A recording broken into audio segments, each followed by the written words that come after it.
Hello and welcome to Stellaris. This is a brand new game that just released on Steam. It is basically a space colonization game in the 4X type of genre. If you don't know what 4X means, it is exploration, expansion, exploitation, and extermination. The 4X genre was really big back in the 90s, and it's kind of making a resurgence. It's a very strategy type game, kind of like in the realm of like Civilization and Europa Universalis. Paradox Studio actually develops Europa Universalis, so this is their first foray into sort of the space genre. And in the previous episode 0, I demonstrated how you make races in the game. So if you'd like to see how to make races, you can click on a link in the description, or there might be a little button on the screen you can click and go check out that if you want to see how to make the different races. And basically we're going to play with one of the races that I created.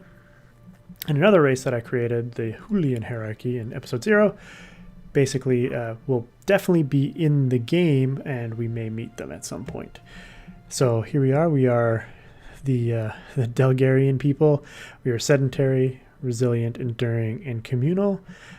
Communal gives us a happiness bonus. Enduring gives us a leader lifespan bonus.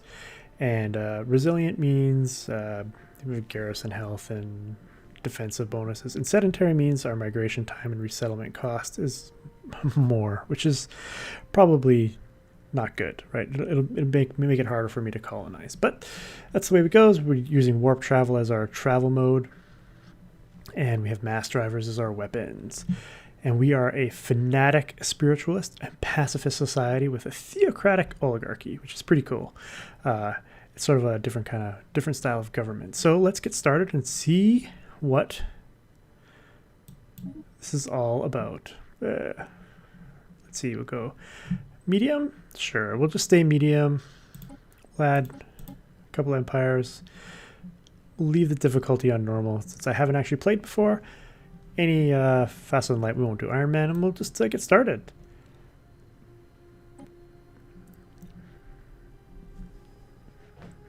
Like I said, this game is very beautiful game.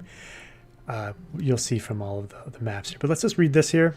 In the eons since the first primitive Delgarian communities took shape on the grassy savannas of Delgar, our civilization has spread and prospered. As we progressed through the technological ages, there were many religions among our people that contended with each other for followers.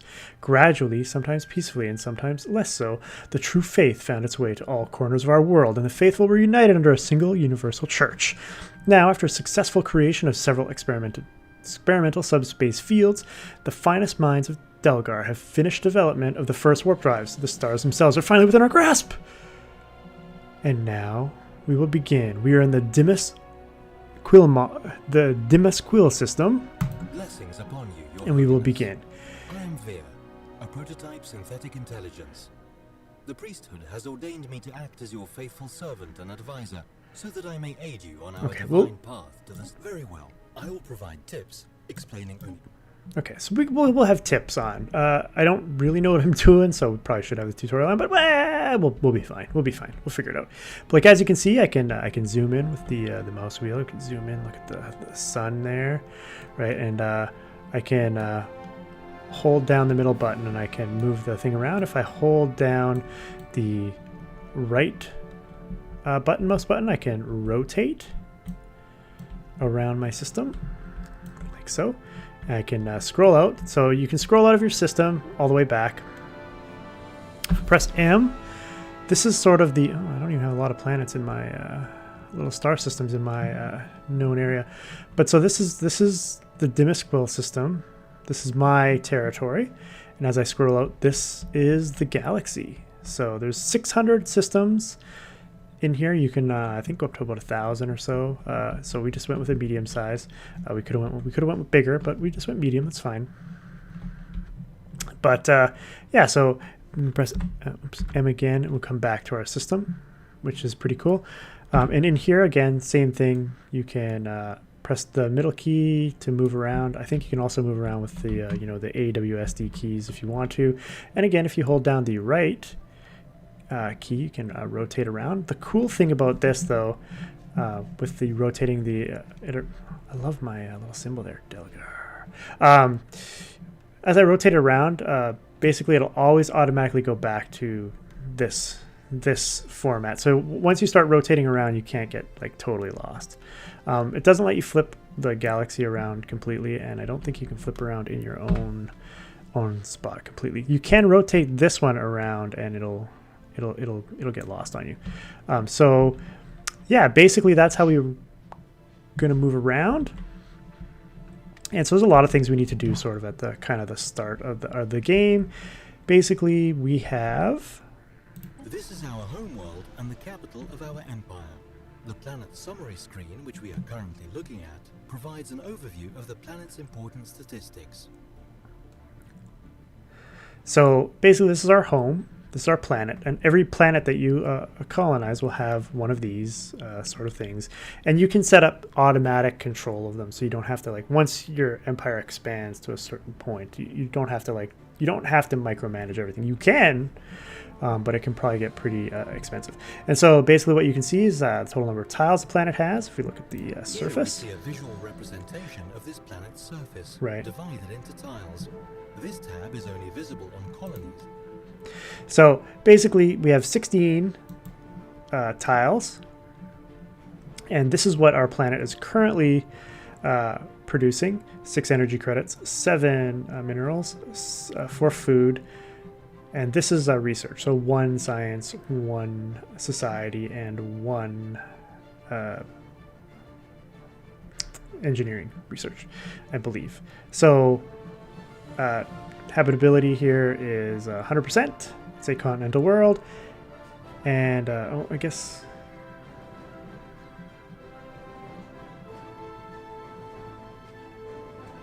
resource output,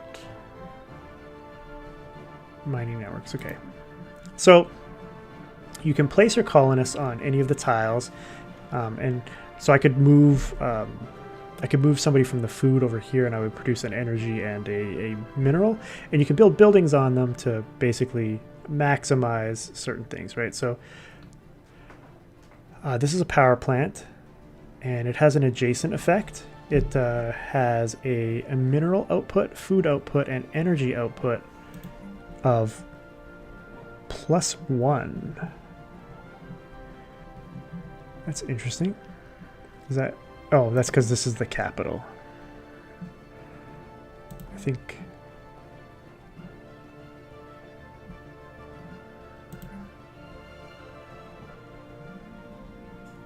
Is this the capital? Planetary administration. Mineral output, food output, energy, adjacency effect. Okay. So basically it gives all the adjacent tiles extra output, which is good.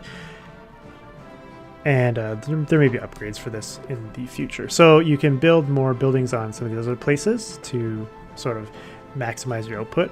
Something that we definitely want to increase early on is our mineral output. So we probably want to build, because we're already producing 2 resources here, and this one already has, as you can see, this one here already has a mining network.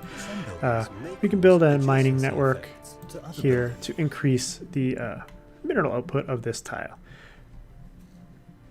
Just like I could increase the food output of this tile, I got to keep in mind that's going to cost me. It's going to cost me minerals to do that, and it'll. I think it'll add 2 to the production. If I were to build something different, say I build a mining network here, I will lose all of the food production. So this is just base food production on the tiles. And here, if I were to build a mining network or a power plant, it will suppress like one or the other, right? So unless you build something that produces both minerals and power, you'll suppress one or the other of this tile. So that's sort of the thing going forward. And you can't place units on these tiles. You have to actually clear them because they're slums or industrial wastelands. So you have to spend units and time to clear out these areas so that they're usable for your populace. And then as our population grows, more colonists will appear, and we can occupy more tiles and generate more resources. And you want to grow your population by having a food surplus. So if you have a food surplus, your population will grow. And I think I do want to build the hydroponics farm there as well. So we're spending a bunch of our credits, but that's okay. We'll get some of those back. So that's basically the planetary stuff. There's also this is where armies. All ground forces on this planet. The upper portion of this view is divided into 3 sections. The top section represents the orbital space above the planet. The middle section is the atmosphere, and the bottom section is the surface.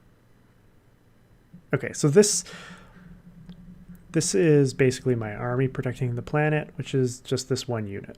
I could have a few more units. That's what I have space for, and I have no defending general, and I have no ships in orbit or in the air. So basically, we don't need to worry about that. Hopefully, for a little while. Hopefully. The spaceport tab is where we view orbiting fleets, build new ships. Military fleets are used to protect our emerging empire from threats, or to expand our glorious rule through force of arms, if we so wish. Okay, so as you can see, it has basically an output, a military power output. This is the number of ships in this military fleet. This is its power, 75, and it's undamaged, 100%. Has 3 ships in it, and it has no leader currently, which is okay. This is our construction ship, which is used to construct space stations. When an astronomical object, such as a planet, has been surveyed, we can order this ship to build a research station or a mining station to exploit any resources it may have. So they explained the construction ship for us there. So basically, we're going to use the construction ship to build up space stations and other mining stations and stuff around planets that you're not colonizing. And the other ship that we have is our science vessel, ship, which is used to survey astronomical objects such as planets in a star system. A planet needs to be surveyed in order to make its resources visible. Yeah, so we need to survey our system. Basically, we don't know what's on all of these planets because we haven't surveyed them. We don't know what's habitable. I changed the view. You can go top down, or we're top down view now. So we need to take our science vessel. What we want to do is you can just click survey on your science vessel and then just click anywhere in your system, and it'll plot a course, and it's going to survey all the planets in the system. And once we get off pause here, it'll go and do its thing. We may want to build another science vessel. Maybe we'll go to our starbase. Oops. Go to the spaceport. Is this not? Oh. Okay. Click to display a list of buildable ships. Science ship costs 100.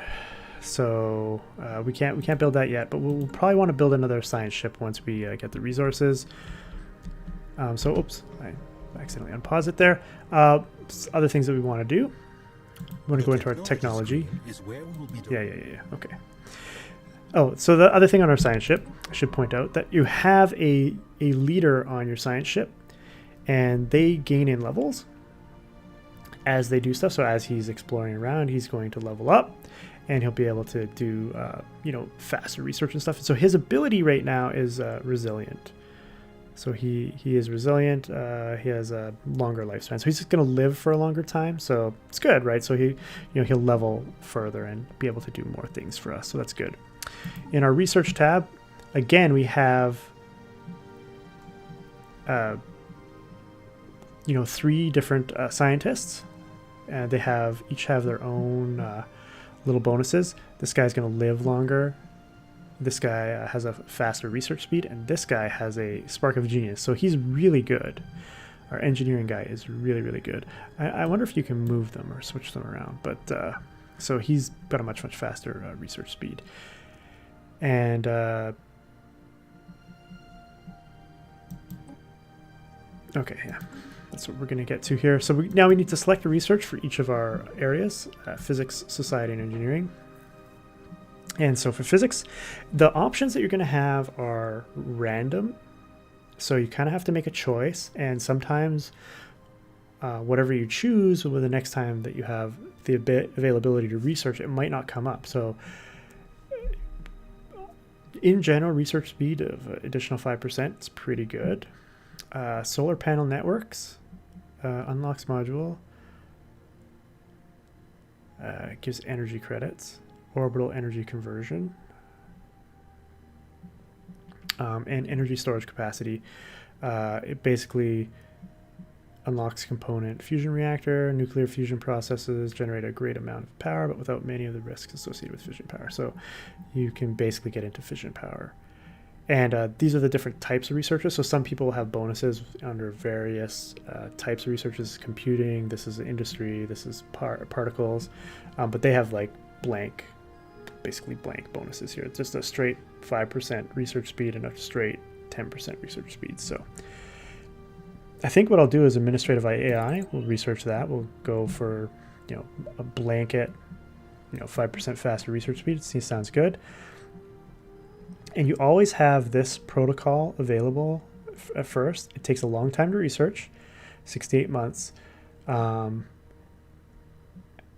one looks familiar too. But if you want to be able to colonize, then you're gonna have to start doing it. So it's probably the best one to take at the start, because if you don't take it now, it might not show up the next time, and then you might not be able to colonize. And you want to be able to colonize, I think, as quickly as possible.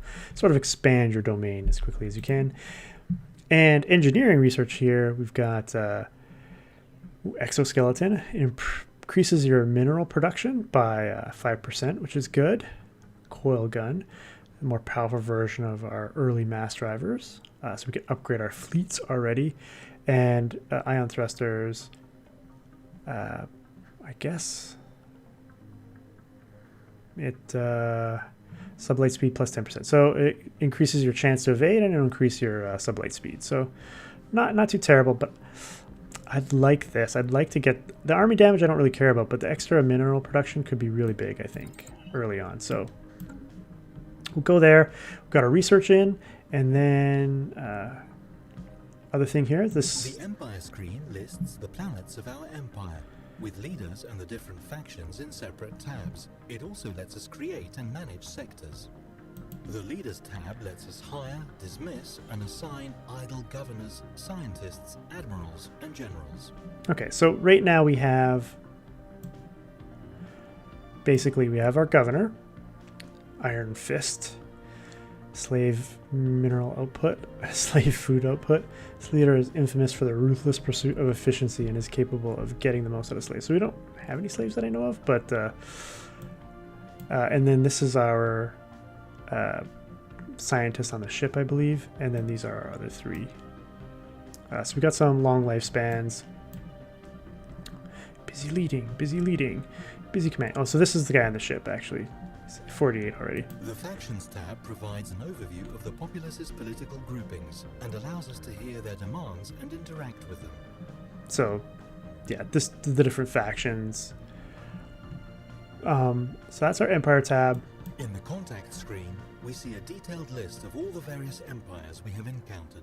Their opinions of us are visible at a glance. So we haven't quickly and easily engage in diplomacy. Yeah, so we haven't encountered anybody, so we can't do anything about that.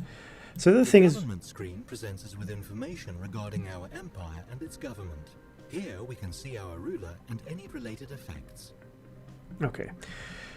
So there's the way my government works is it's a theocratic oligarchy. It actually lasts for a very long time. So this governor is going to remain in power for a long time, which is fine. And empire effects, edict, duration. Okay, so we don't have any edicts. The budget tab tallies our empire's monthly income and expenses in energy credits. Here we can also track a variety of effects that influence our economy. So right now, just what we have to start with here, we have a monthly income of 12 energy, but we're only basically generating 4 above what we need. So ships require energy, army requires stations, buildings. Everything you build will require energy. This is sort of your money of the game. And you can have certain economic effects that can, increase, decrease spaceport module costs. Like, so we have a minus 20% cost in adding modules to our spaceport. The Policies tab covers government policies, as well as empire-wide edicts. practices that can be enforced by spending some of our influence. Okay, so these are the policies that we have ongoing. We can gear our industry for a war economy. Slavery is prohibited. Purge. Pops are unable to work and will ultimately perish, but the process will enrage them. Migration prohibited.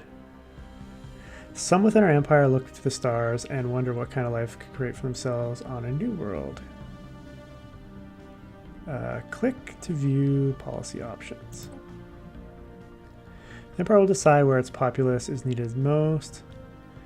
Unrestricted movement is a privilege afforded only to our primary species. Free migration. Resettlement. This policy controls whether or not we are allowed to forcibly relocate pops between planets. Currently it's prohibited, but you can forcibly, So these are the different policies that you have in effect. And you have edicts. Now these are empire-wide edicts, so these would affect your entire empire. Like information quarantine. This edict puts strict checks on the flow of information, better preserving local culture, and it costs 1 of our influence per month. And we will get an ethics diversion of minus 10%, and our research speed will go down.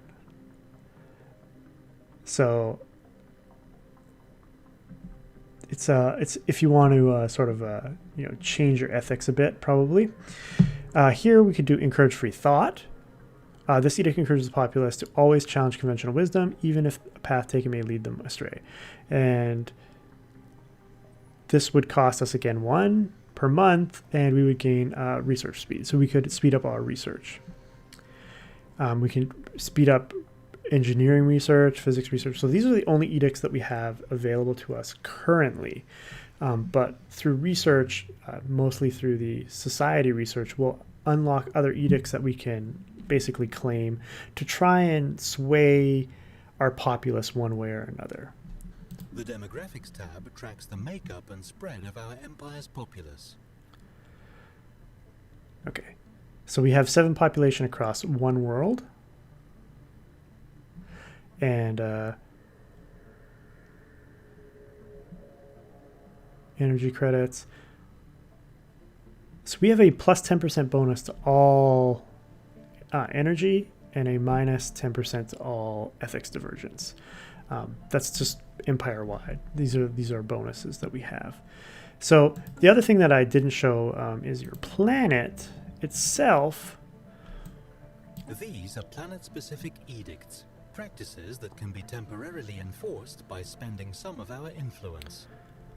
So basically, on each planet, you can claim an edict like re-education. The edict creates local re-education campaign, affirming that dissent is not but the product of ignorance and failure of reason. It costs a straight amount of influence, so it's not like a per month thing, and it just lasts a certain amount of time.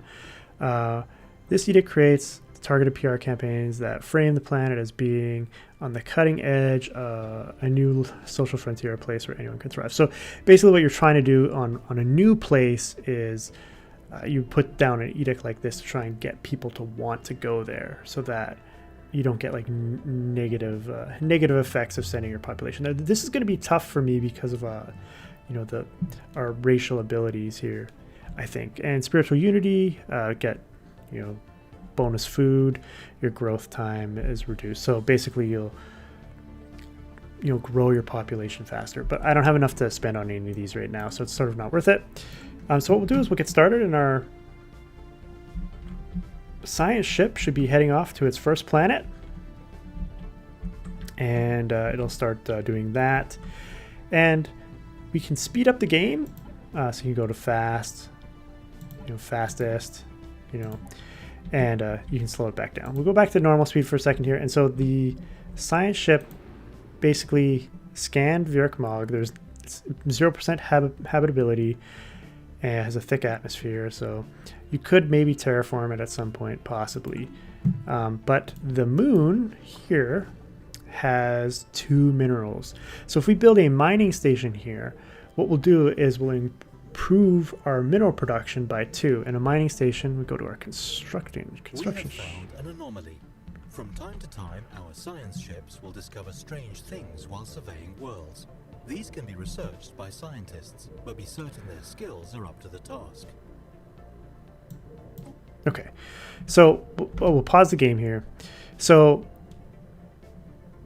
during the survey of our home system, we found something on Vi Postum that did not match earlier observations made from our homeworld. So you can research it. There's no failure risk. It's a anomaly level 1. And so we'll just have this guy research it. It's an anomaly. And so what he'll do is he'll stop what he's doing. He'll go and research the anomaly, and then he'll come back and finish his original task.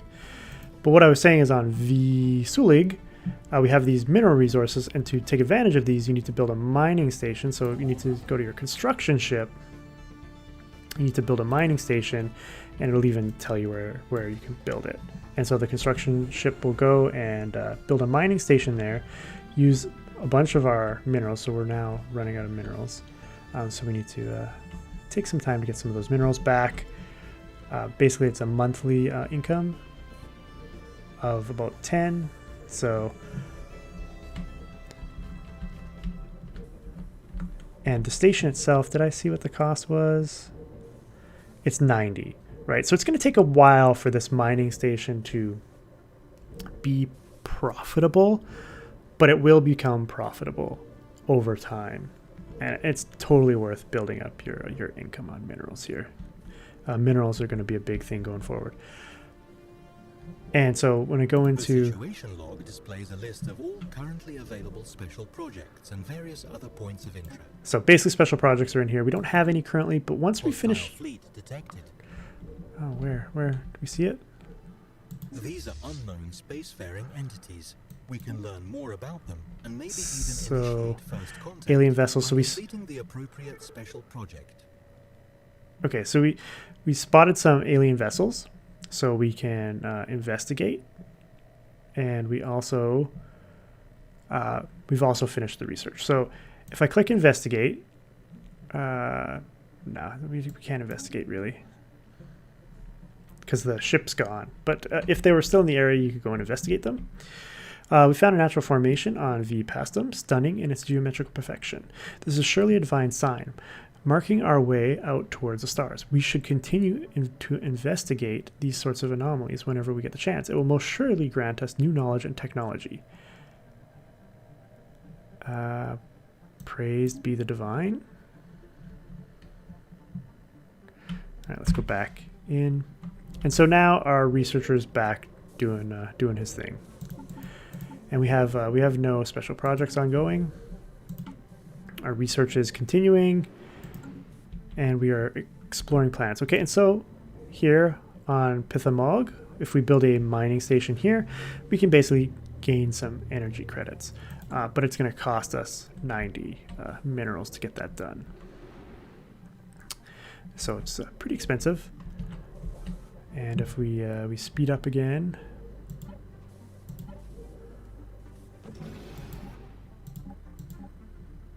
slow speed there. Torek Rang completed the construction of the mining station. All right, so our minerals went up.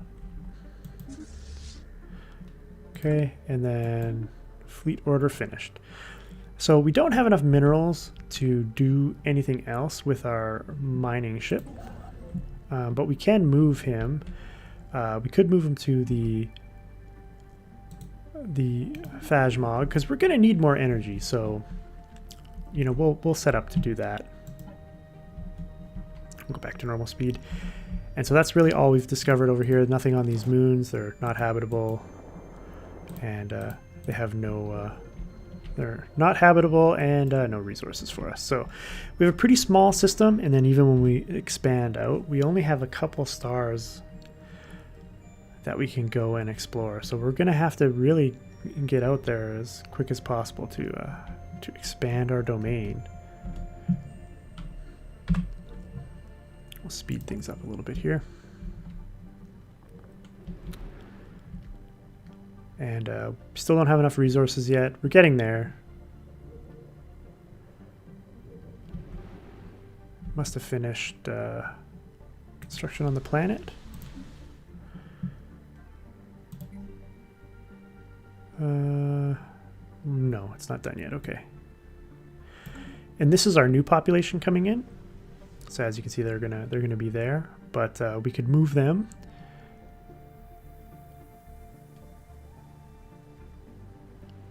Can we move them, say, there? We can move them there, and that's where we'll have them grow into. Again, we've got, you know, asteroids are not habitable and they don't have any resources, so that's pretty terrible. Hopefully we get some other resources here. We now have enough to construct here, so we can build a mining station here, which will get us some more energy credits, which will be good because we need the energy to basically build more mining stations. And we need credits as well. Did I not click on it? Okay. And there we go. Our scientist that's exploring the solar system has gained a level. I wonder if you can tell any bonuses.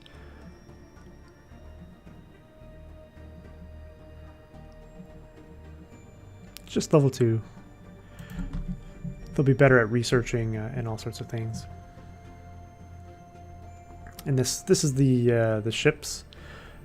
Science ship is exploring there. We got another energy, which is okay. We'd like more minerals because we definitely need the minerals.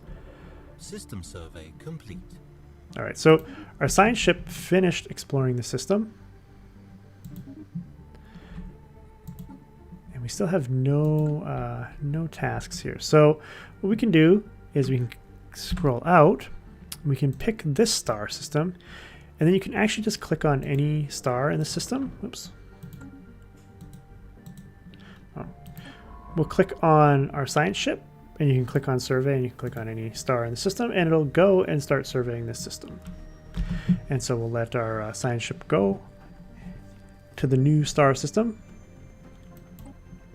And hopefully it'll find some habitable planets for us, which would be fantastic, so that we could expand our colony, which is the hope. Construction complete. So there you go. We finished another construction, and in our system, we have one more energy. So I don't know if we want... We really need the... We could really use the minerals, but maybe we will... Maybe we'll move him there, and we'll maybe build that energy. We're going to need the energy long term, so it's not too big of a deal, but we definitely need the minerals. And so our science ship is now in the new system. And scan that planet. It's not habitable. Gas giant will not be habitable. It doesn't have any moons, so might have some resources around it. Toxic world, of course, will not be useful. Barren world will not be useful. And this is a continental world, so this could be good for us. Oh, it looks like this could be good. Once we scan it, this could be a good world for us to colonize first. Yeah, and it will scan the stars as well. And so far, none of our stars have had anything, sadly. But them's the breaks. We'll pause the game, and we'll come back to our construction ship. No, let's... Oops. Go here, and go to our construction ship. And we will we'll build the mine there, the mining station. But I think we'll have at least one planet that will be able to colonize once we, of course, finish the research. We have encountered some alien vessels on the Donator system. These strange objects have been flagged as alpha aliens until we can learn more about them. We should proceed with caution. Interesting.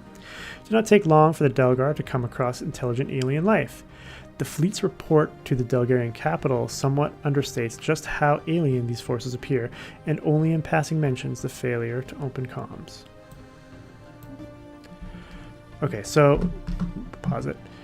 So once we get our colony ship, we can go off. But now we have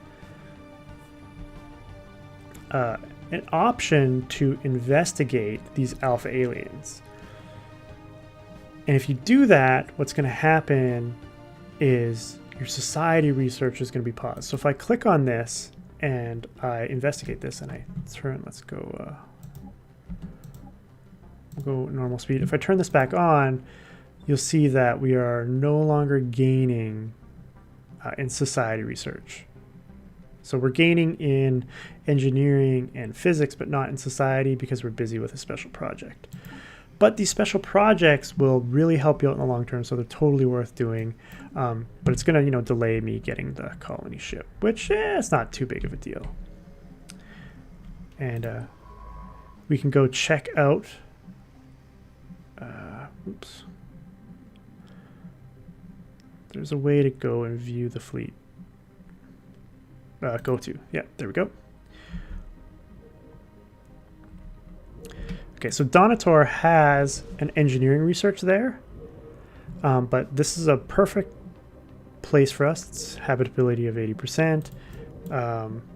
It's got 23 spaces, some dangerous wildlife, you know, not too many natural resources. Like, it's not natural abundant in all the tiles, but there is some, right? And once you clear out some of these spaces, there's definitely some mineral tiles. So this will be a good place for us for our first colony. If you build a colony, you can't take advantage of the mining station. So it's not a big deal. This is the alien vessels. Hopefully they don't attack us. They'll blow up our science ship, which would make us very sad. But we've almost completely surveyed this system. I think we have like one more planet to do. Yeah, just one more planet to do. And then we'll be done with this system. Are they intercepting us? I hope they're not intercepting us. System survey complete. Hoping they're not. Hoping they're not. Okay, they're not. Okay, they're not intercepting us, which is good. Okay, so we're done surveying this system. So here in this system, all we have is more energy credit. There's no minerals in here, but there is one planet for us to be able to colonize, which is good. So I think what we'll do is we'll wrap it up at this point. We've explored sort of the basics of the beginning of the game, and now we're sort of just going to have to start exploring more and expanding. And we want to build probably another science vessel to help us in our explorations. You know, we'll have to start building up our military. And I think, I don't think we have any more, we can't build any more mining stations here. So we need to find more minerals or build up some more mineral production on the planet. Plus, once we get that research in, we'll start producing some more minerals, which will be good. But once this colonist comes in, we can build another mineral mineral structure there. And we could also build one here at the cost of energy if we wanted, or here we could. Because all these other ones aren't going to be, even if we were to clear them, they're not going to help us because this is a different research and energy tiles. So yeah, we'll probably have to build build a couple of mines for us to build up that mineral production, because it's going to be very important going forward. So hope you've been enjoying the series so far. Stellaris is a fantastic game, and like I said, some very cool visuals, like the sun. Different, you can look at the asteroid belt there, scroll through the planet, you see your ships. There's our space station there. It's pretty cool. We got modules. I don't know what we have available. We have no spaceport modules yet that we can add to it. But yeah, so very, very interesting game. I look forward to expanding my empire across the galaxy, and I hope you guys do too. So if you have been enjoying this series, don't forget to hit that like button as it helps me a lot. And until next time, Delgaro.